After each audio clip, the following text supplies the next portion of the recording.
Hello children, आज current electricity का हम एक नया टॉपिक शुरू कर रहे हैं। इस टॉपिक का नाम है इलेक्ट्रिक मेजरमेंट। तो इलेक्ट्रिक मेजरमेंट में सबसे पहले पढ़ना है किरचॉफ्स लॉ। इलेक्ट्रिक मेजरमेंट से रिलेटेड मतलब कोई इलेक्ट्रिसिटी को कैसे हम मेजरमेंट कर सकते हैं, तो मेजरमेंट करने से संबंध में एक नियम पढ़ना है, सबसे इंपॉर्टेंट है। इसको हम लोग कहते हैं किरचॉफ्स लॉ कहते हैं या किरचॉफ्स रूल कहते हैं। तो किरचॉफ्स लॉ दो रूल है। तो फर्स्ट लॉ है first rule, Kirchhoff's first law. इसको हम पॉइंट रूल या इसी को जंक्शन लॉ भी बोला जाता है। पॉइंट रूल या जंक्शन रूल भी बोला जाता है। फर्स्ट लॉ को पॉइंट रूल या इसी को हम लोग जंक्शन रूल भी कहते हैं। ये क्या है? कहता है the algebraic some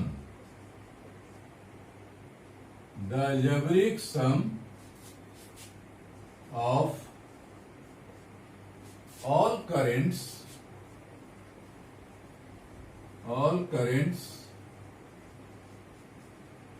meeting at a point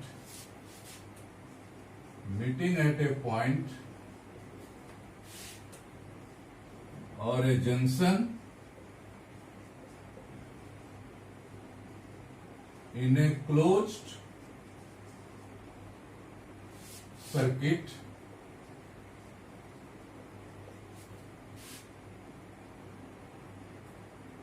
the algebraic sum of all current meeting at a point or a junction in a closed circuit is zero.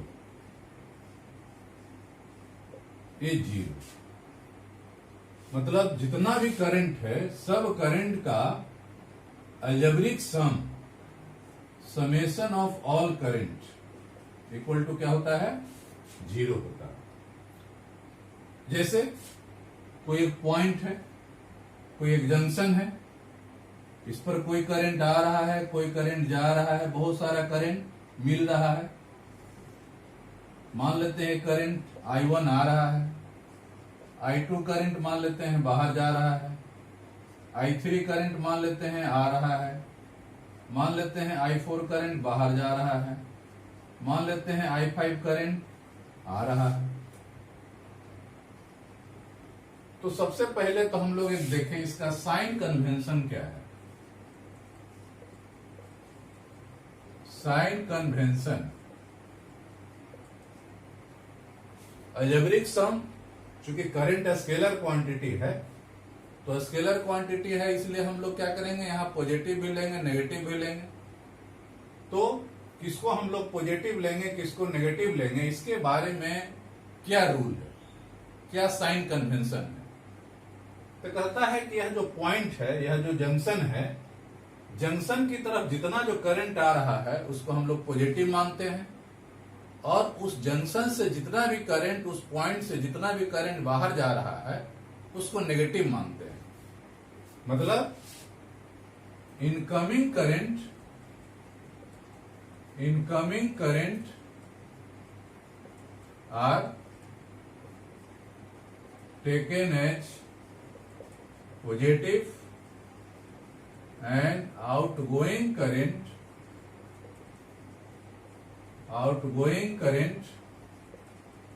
Are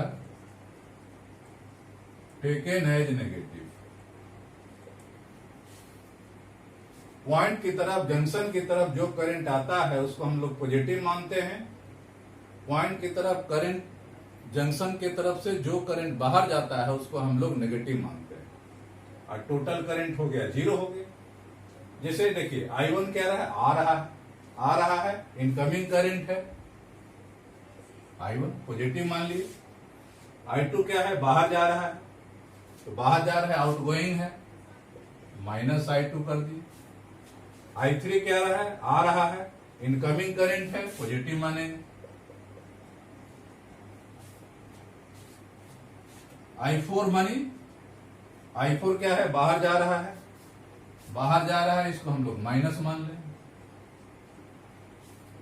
I5 क्या है, इनकमिंग है, इसको हम लोग पॉजिटिव मानेंगे। I5 इक्वल टू हो गया, total algebraic sum क्या है, algebraic sum of all current meeting at a point और junction in a close circuit is 0। Close circuit में या ओपन सर्किट जो कहिए, क्लोज सर्किट है, ओपन सर्किट है, करंट आएगा जाएगा तो क्लोज सर्किट ही होगा।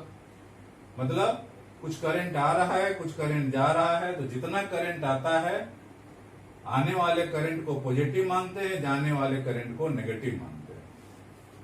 यदि इसको और टोटल अलजेब्रिक सम ही हो गया, इक्वल टू 0 हो गया।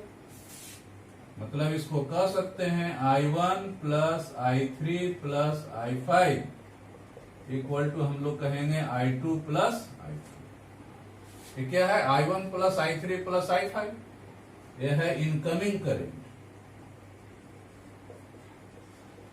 इनकमिंग करंट ये क्या हो गया, आउटगोइंग करंट। आउटगोइंग करंट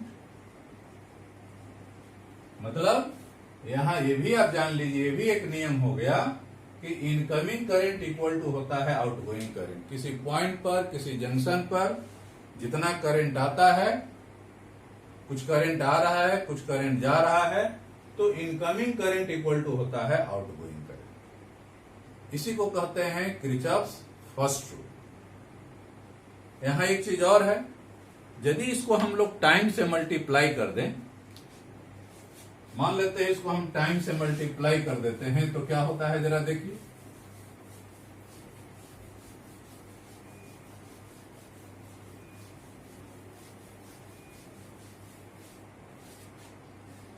इसको यदि हम टाइम से मल्टीप्लाई कर देते हैं,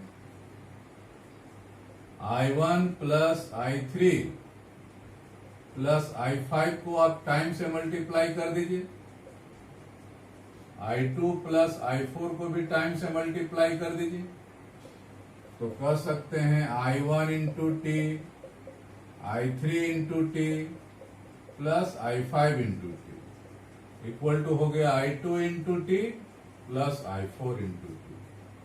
करंट इंटू टाइम चार्ज हो गया, इसको Q1 कहेंगे, इसको Q3 कहेंगे, इसको Q5 कहेंगे, इसको Q2 कहेंगे, इसको Q4 कहेंगे।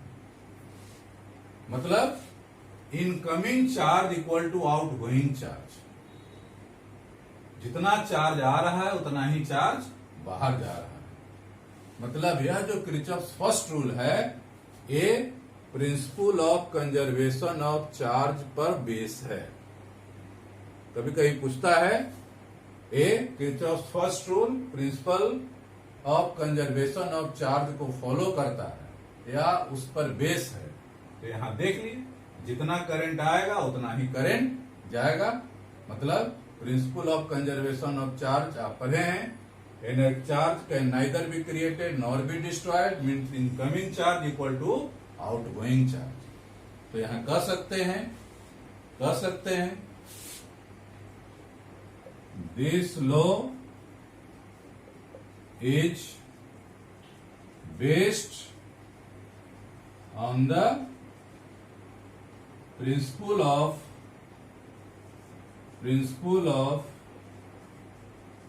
conservation of charge। यह principal of conservation of charge पर बेस है, या कह सकते हैं यह principal of conservation of charge को फॉलो करता है, ओबे करता है। ये हो गया किरचॉफ्स का फर्स्ट रूल। अब हम लोग देखें किरचॉफ्स का सेकेंड रूल क्या है। किरचॉफ्स का सेकेंड रूल क्या है।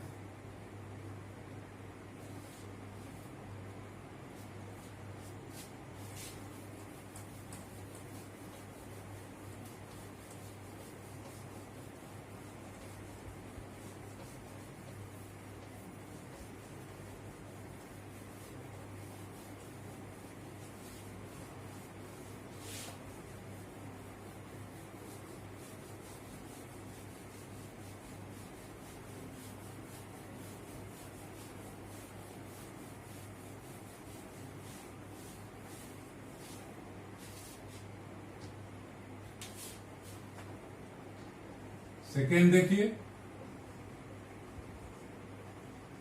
सेकेंड रूल, इसको हम लोग वोल्टेज रूल भी कहा जाता है। सेकेंड लॉ को, सेकेंड लॉ हो गया, इसको हम लोग, इसको वोल्टेज रूल या इसी को लूप रूल भी बोला जाता है। किरचॉफ सेकेंड लॉ को वोल्टेज लॉ या इसी को लूप लॉ भी बोला जाता है। ये क्या है, जरा नियम पहले देख लीजिए। कहता है the algebraic some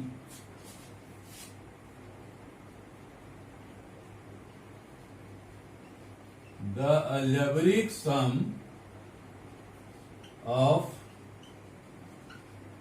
product of current and resistance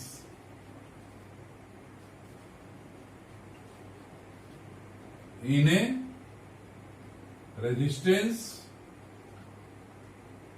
a closed circuit,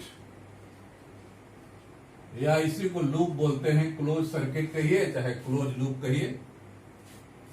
तो कहता है the algebraic sum of the product of the current and resistance in a close loop और circuit is equal to the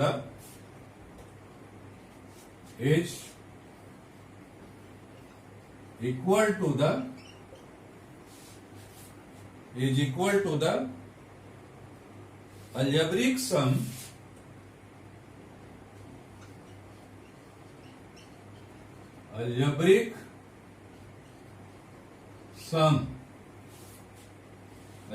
sum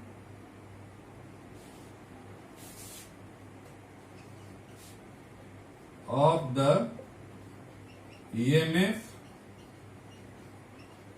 present in the loop और circuit.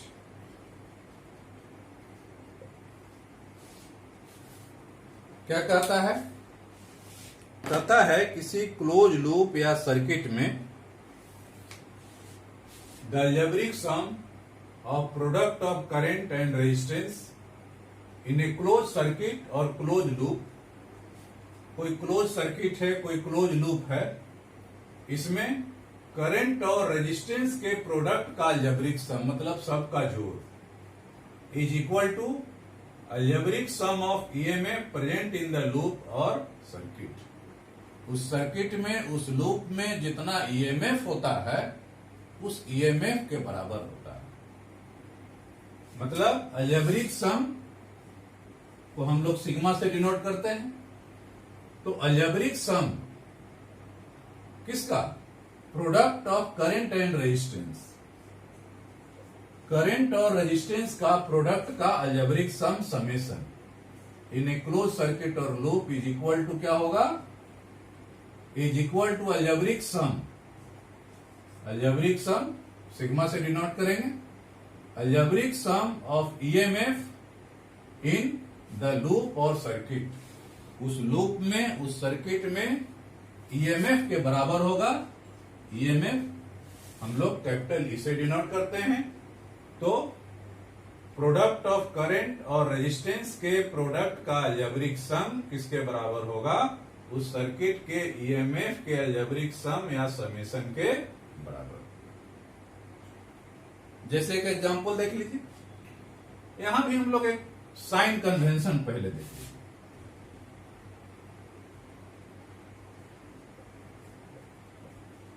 यहां sign convention क्या है, कोई close loop में या सर्किट में current flow करेगा या तो एंटी क्लॉकवाइज या क्लॉकवाइज। तो जनरली एंटी क्लॉकवाइज करंट को हम लोग पॉजिटिव लेते हैं, क्लॉकवाइज करंट को हम लोग नेगेटिव लेते हैं।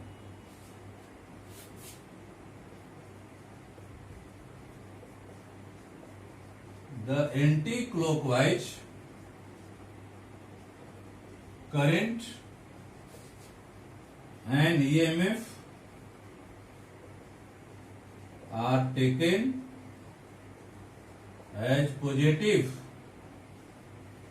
and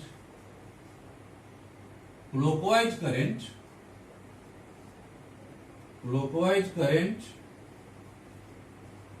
and EMF are taken as negative.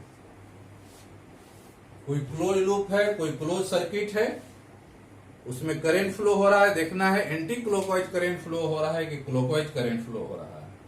तो कहता है एंटी क्लॉकवाइज करंट हो या ईएमएफ हो तो उसको हम लोग पॉजिटिव लेंगे, और जो क्लॉकवाइज करंट होगा या क्लॉकवाइज ईएमएफ होगा उसको हम लोग नेगेटिव लेंगे। जैसे एक एग्जांपल हम लोग देखें, एक ईएमएफ है,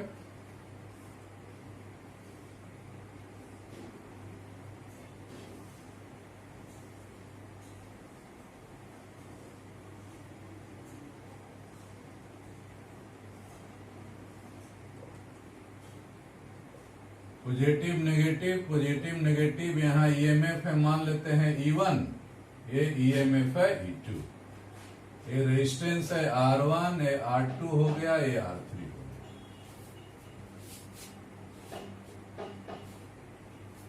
इसका कुछ नाम दे दें, A B C D E F।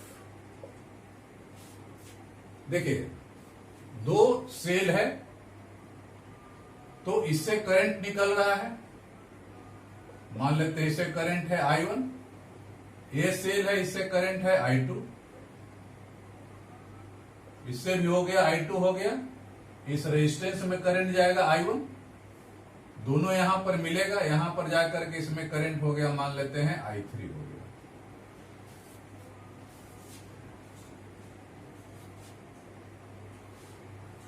तो जरा हम लोग देखें पहले, इन क्लोज लूप या सर्किट ABEF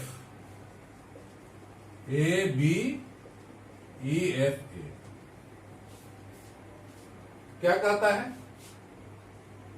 करंट रेजिस्टेंस के प्रोडक्ट का अलजेब्रिक सम। उसमें एंटी क्लॉकवाइज करंट को पॉजिटिव लेना है, क्लॉकवाइज करंट को नेगेटिव लेना है।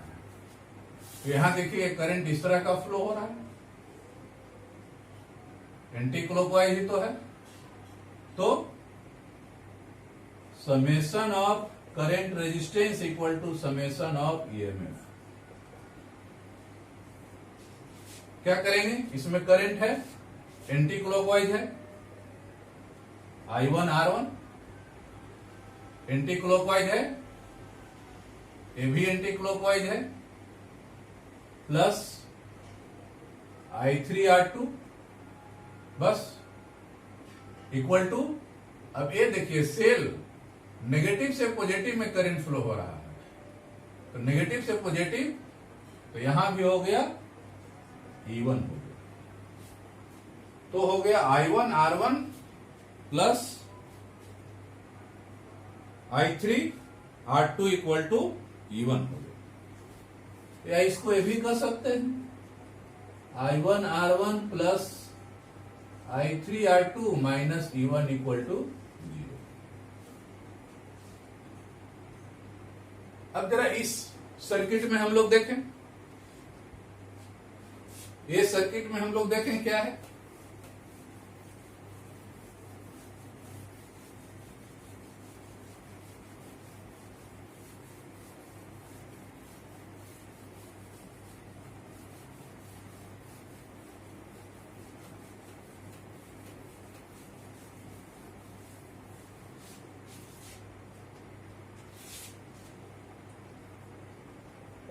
इन क्लोज लूप या सर्किट कहिए BCDEB। इसमें देखिए ये तो करंट हो रहा है, क्लॉकवाइज करंट हो रहा है, तो क्लॉकवाइज करंट को हम लोग नेगेटिव मानते हैं, माइनस I3 R2। यहां देखिए ये भी क्लॉकवाइज है, I2R3, I2R3, और कोई करंट रेजिस्टेंस तो है नहीं। यहां देखिए ये भी क्या है, इसमें भी सेल में भी करंट फ्लो हो रहा है, क्लॉकवाइज हो रहा है, इसलिए हम लोग -E2 करते हैं। या इसको हम लोग कह सकते हैं I3R2 plus I2R3 equal to E2। मतलब एक चीज ये ध्यान रखिए, एक कोई स्टैंडर्ड नियम नहीं है कि एंटी क्लॉकवाइज को हम लोग पॉजिटिव लेंगे, क्लॉकवाइज को नेगेटिव लेंगे। ऐसा भी कर सकते हैं, क्लॉकवाइज को पॉजिटिव लेंगे, एंटी क्लॉकवाइज को नेगेटिव लेंगे। लेकिन ये जरूरी है कि जब करंट जिस डायरेक्शन में पॉजिटिव लेंगे तो ईएमएफ भी पॉजिटिव लेना होगा, और यदि करंट जिस डायरेक्शन में नेगेटिव लेंगे तो ईएमएफ भी नेगेटिव लेना होगा। यहां देखिए हम लोग तो लिए थे एंटी क्लॉकवाइज को नेगेटिव माने थे, सॉरी एंटी क्लॉकवाइज को पॉजिटिव माने थे। तो एंटी क्लॉकवाइज को पॉजिटिव माने थे, लेकिन क्या हो गया, ये एंटी क्लॉकवाइज की जगह पर क्लॉकवाइज पॉजिटिव हो गया। तो यदि दोनों तरफ नेगेटिव लेंगे तो दोनों तरफ नेगेटिव नेगेटिव कैंसिल हो गया, दोनों तरफ हो गया पॉजिटिव हो गया। तो ध्यान यही देना है कि करंट का जिस डायरेक्शन में पॉजिटिव लेंगे तो ईएमएफ भी पॉजिटिव लेना है। यदि कोई करंट को नेगेटिव मानते हैं तो ईएमएफ भी नेगेटिव मानना पड़ेगा। जरा एक और देख लीजिए, इनक्लोज लूप या सर्किट कहिए ABCDEFA, इस पूरे में हम लोग देखें तो क्या है, इस पूरे में देखिए तो इसमें करंट क्या हो रहा है, एंटी क्लॉकवाइज हो रहा है, I1 इंटू R1। यहां से आ जाइए, यहां से आ जाइए, इसमें देखें इसमें क्या हो रहा है, इसमें तो क्लॉकवाइज करंट है, तो ये तो नेगेटिव हो गया, -I2R3। और देखिए इसमें तो कोई है नहीं, और तो कोई है नहीं, तो करंट इंटू रेजिस्टेंस का अलजेब्रिक सम हो गया। इसमें यदि हम लोग देखें तो यहां क्या है, इस सेल में नेगेटिव टू पॉजिटिव करंट जा रहा है, और यहां से यहां ये क्या है, ये है एंटी क्लॉकवाइज है और ये क्लॉकवाइज है। तो ये एंटी क्लॉकवाइज को हम पॉजिटिव मानेंगे तो ये क्लॉकवाइज को नेगेटिव मानना पड़ेगा, इसलिए इसको हम लोग कहेंगे E1 -E2। तो ये है, इसको हम लोग कहते हैं किरचॉफ्स का फर्स्ट रूल कहिए, किरचॉफ्स का ही सेकेंड रूल हो गया, इसको हम लोग किरचॉफ्स लॉ कहते हैं। इसके आधार पर कोई भी सर्किट में करंट का हम लोग मेजरमेंट करते हैं, तो मेजरमेंट ऑफ करंट के लिए, इलेक्ट्रिक मेजरमेंट के लिए किरचॉफ्स लॉ बहुत ही इंपॉर्टेंट है। इसके आधार पर हम लोग कोई इलेक्ट्रिसिटी का, कोई करंट का हम लोग मेजरमेंट करते हैं। ये तो हो गया किरचॉफ्स लॉ। अब इसके आधार पर हम लोग को एक पढ़ना है इसका एप्लीकेशन ऑफ किरचॉफ्स लॉ, जिसको हम लोग व्हीटस्टोन ब्रिज के नाम से भी जानते हैं। तो आइए देखिए व्हीटस्टोन ब्रिज क्या है और इसके बारे में क्या कंडीशन है।